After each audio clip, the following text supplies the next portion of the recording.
L'avenir a besoin de la vision des hommes introvertis. Il n'y a pas de vision déraisonnable. Ce sont souvent les délais qui le sont.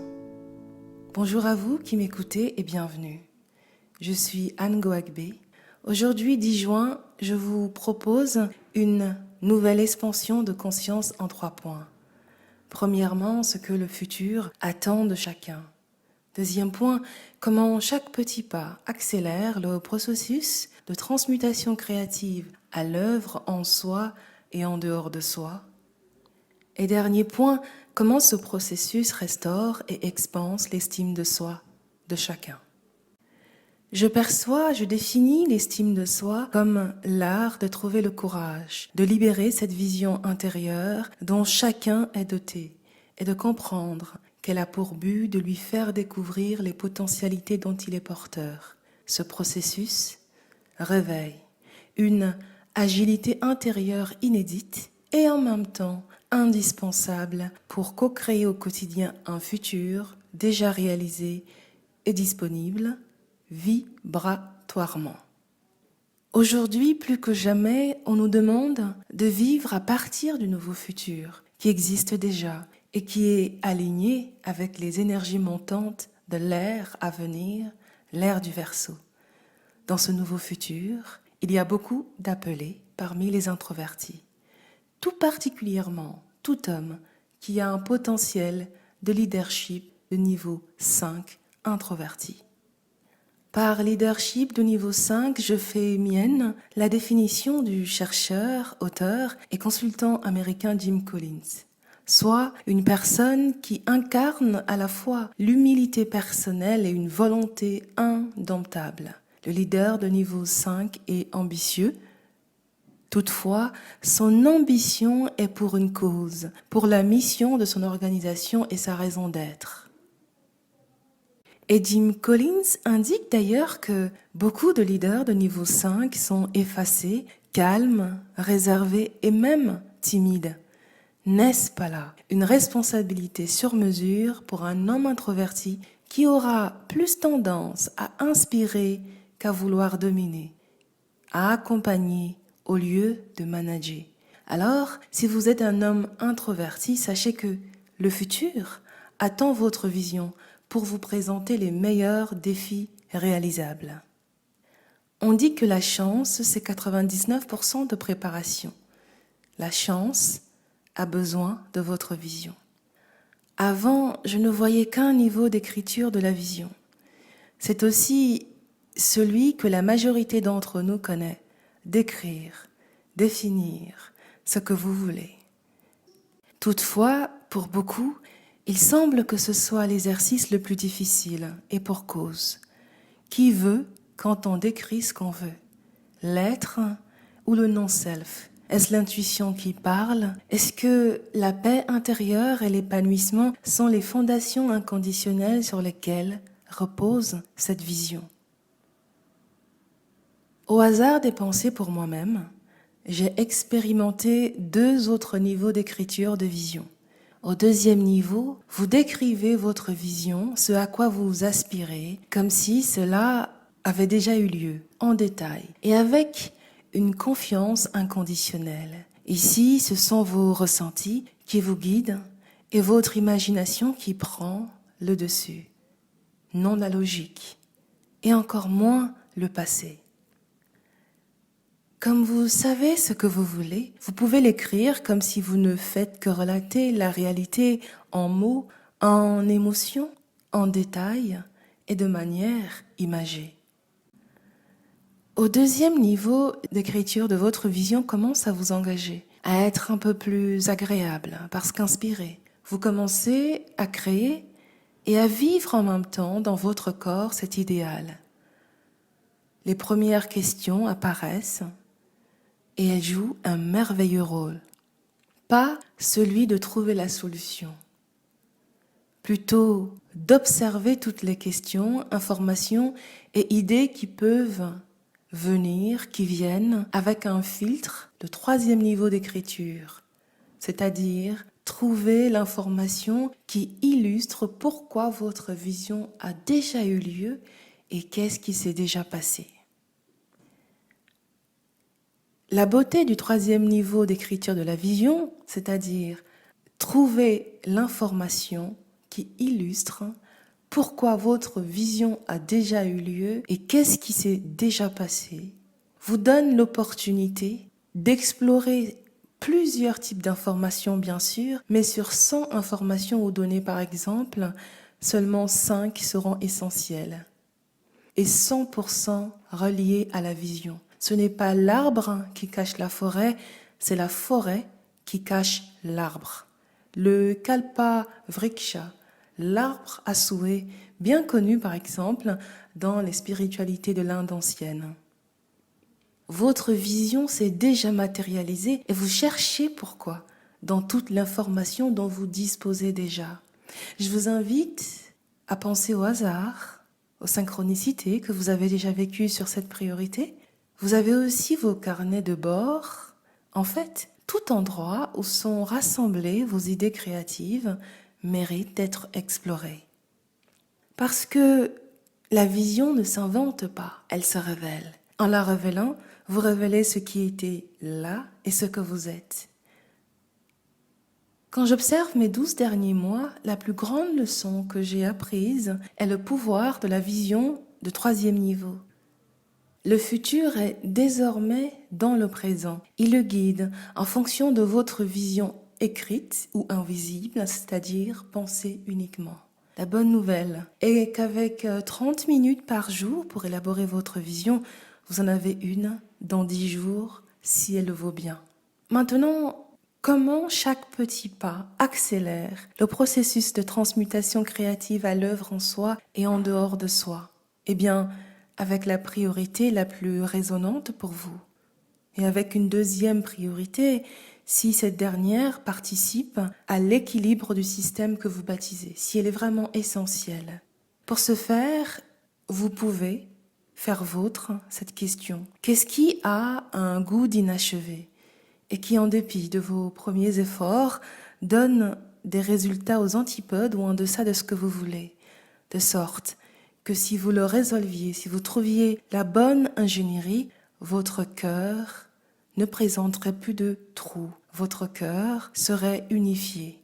Il y a, d'après moi, 2 priorités qui impactent tous les autres aspects de la vie. L'expression authentique de son être et la contribution au monde de votre choix que vous désirez créer.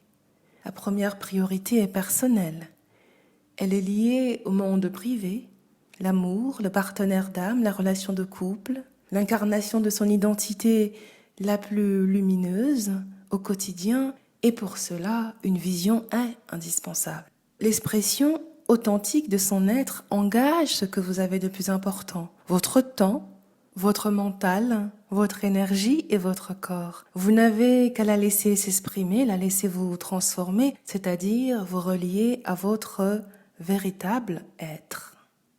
J'en parle d'autant plus que préparer cette proposition d'expansion de conscience a exigé de moi une introspection digne d'une mission 007 avec 3 synchronicités déconcertantes me montrant dans quel domaine mes anciennes énergies devaient transmuter. L'univers aussi envoie des recommandés avec accusé de réception. Mais ceux-ci sont très rarement expédiés par la poste. Et dans le domaine de la sphère privée et de l'amour comme priorité, il peut se servir du conseil de Warren Buffett, donné au cours d'un déjeuner de charité à 2 jeunes filles qui accompagnaient leur père investisseur et Guy Spire, auteur de The Education of a Value Investor, qui partage ses apartés dans son livre. Au cours de ce déjeuner, l'oracle d'Omaha dit aux 2 jeunes filles que choisir la bonne personne avec qui elles se marieraient serait la décision la plus importante de leur vie. Warren Buffett dit qu'à 18 ans, il savait que son épouse Suzanne, aujourd'hui décédée, était la personne qu'il voulait épouser et il ne serait jamais arrivé là où il en est sans elle. Il nous reste maintenant la deuxième priorité qui est cette fois-ci professionnelle. Votre carrière, votre leadership, soit la contribution au futur que vous désirez créer. Cette priorité est tout aussi importante parce que depuis toujours, le défi de toute organisation est de bâtir pour durer, durer au-delà des siècles. Et elles sont rares, les organisations qui ont été capables de façonner par et pour elles-mêmes un tel privilège. Nous voyons très bien aujourd'hui à quel point le monde manque de leaders et les introvertis sont éminemment attendus. Pour vous, cela change la question que vous allez poser dans votre quotidien. Votre mission secrète devient simple, devenir une personne de valeur, grâce à la vision qui vous sert à développer désormais une plus grande agilité intérieure et à multiplier votre quota d'utilité. Les cadres supérieurs et les cadres dirigeants jouent avec d'autres règles. Ils réfléchissent en termes de quota d'utilité et de valeur. Ils ne se considèrent pas comme employés. Ils réfléchissent différemment. En venant avec une vision, la logique exploitée pour négocier leur compensation est contre-intuitive. Et ce sont autant de choses que des années d'études supérieures ne nous enseignent pas. L'ambition d'accomplir quelque chose de plus grand que soi. Et cette ambition est désirable parce que c'est difficile d'avoir peur et d'être curieux en même temps. Ce sont deux parties du mental, l'instinct et l'intellect, différentes. Quant à la troisième partie, l'intuition, on lui fait si peu confiance, alors que c'est d'elle que viennent les entreprises qui nous inspirent le plus dans le monde. Elle est leur leader. Et si vous avez une vision, vous serez obligatoirement un leader qui inspire chaque membre de son équipe à avoir une vision aussi. La motivation interne va s'installer naturellement. Nous pourrions même dire en anglais que vision is obvious, change is the way. Mais, et parce qu'il y a un mais, devenir leader est une décision personnelle. Pour cela, vous avez besoin d'une vision, d'un point d'intersection entre le secteur qui vous inspire le plus, votre organisation ou l'une des 3 meilleures organisations que vous désirez aider à réussir dans sa vision corporate, le vrai problème que vous avez identifié et enfin le master plan que vous avez élaboré. Ce que je partage ne compte que si vous voulez faire la différence pour les gens. Dans votre organisation et auprès du public, auprès des gens que sa mission sert. Le leadership de niveau 5 est un appel et en disant oui, même avec appréhension, même avec incertitude, c'est là que ce processus restaure et expanse l'estime de soi de chacun, individuellement et en groupe.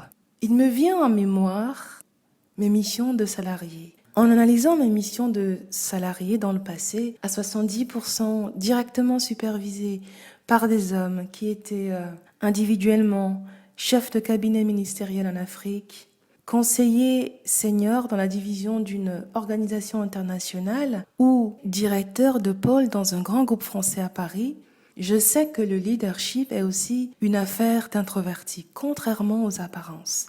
Si votre leadership est introverti, l'avantage immanquable et imbattable que vous avez est votre connaissance de votre monde intérieur. Les moments de calme, de solitude, d'introspection sont autant d'outils pour percevoir le monde intérieur des autres, leur non-dit, et apporter la réponse la plus juste aux situations, en principe de comportement, en routine hebdomadaire ou quotidienne, parce que vous êtes un excellent observateur.